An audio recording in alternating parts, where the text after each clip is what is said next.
নমস্কাৰ বন্ধুসকল, যোৱাকালি অৰ্থাৎ 8 তাৰিখে হৈ যোৱা APSC চিভিল ছাৰ্ভিচ এক্সামিনেশ্যনৰ প্ৰাৰম্ভিক পৰীক্ষাটো নিশ্চয়কৈ আপোনালোক সকলোৱে দিছে। গতিকে এতিয়া প্ৰশ্নটো বহুতৰ মনত উদয় হৈ আছে যে এই প্ৰাৰম্ভিক যিটো পৰীক্ষা প্ৰিলিমছৰ একচুৱেলি কাট অফটো কিমানমান যাব। গতিকে মই নিজেও পেপাৰখন দিছোঁ। গতিকে মোৰ মতে আৰু মই যিমানবিলাক ছাৰ্ভে চালোঁ বা নিজেও বহুতক সুধিছোঁ, গতিকে মোৰ অভিজ্ঞতা অনুসৰি কাট অফটোতো আপোনাৰ 75 ৰেঞ্জত থাকিব লাগে। আপুনি ধৰি লওক 74ৰ পৰা 78ৰ ভিতৰত OBC কেটেগৰীৰ কাৰণে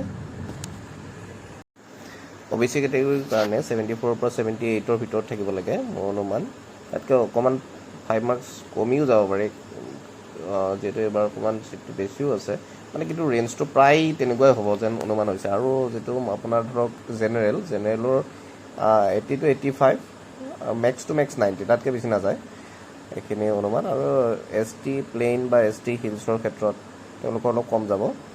SC STৰ আপোনাৰ জেনেৰেলতকৈ 20 নম্বৰ এটা কম ধৰি থ'ব পাৰে। মানে যদি আপুনি SC বা ST কেটেগৰী হয় আৰু আপোনাৰ মাৰ্ক 60ও আছে বা তাতকৈও 5 মাৰ্কছ এটা কমেই থাকিল, আপোনাৰ 55ও আছে, তেতিয়াও আপুনি মেইনছৰ কাৰণে প্ৰিপেৰেশ্যন কৰিব পাৰে, কাৰণ কাট অফটো মেবি 55ও যাব পাৰে। মানে কি হয়, এইবাৰ কাট অফ অলপ কমেই যাব। আৰু যিহেতু আপোনালোক সকলোৱে গম পাইছে পেপাৰখন অলপ টাফ ছাইডতে আছিলে, পেপাৰখন বৰ এটা ইজি নাছিলে।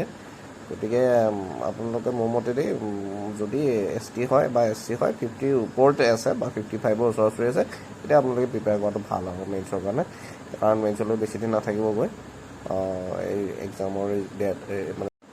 গতিকে আপুনি যদি SC বা ST হয়, 50 বা 55ৰ ওপৰত আছে, আপুনি মেইনছৰ কাৰণে প্ৰিপেৰেশ্যন কৰক। আৰু যদি OBCৰ হয়, 75ৰ ওচৰা-ওচৰি থাকিলে আপুনি প্ৰিপেৰেশ্যন কৰক। আৰু যদি জেনেৰেল হয়, তেতিয়া আপোনাৰ যদি 85 মান আছে, তেতিয়া আপুনি প্ৰিপেৰেশ্যন কৰক মেইনছৰ কাৰণে। Thank U.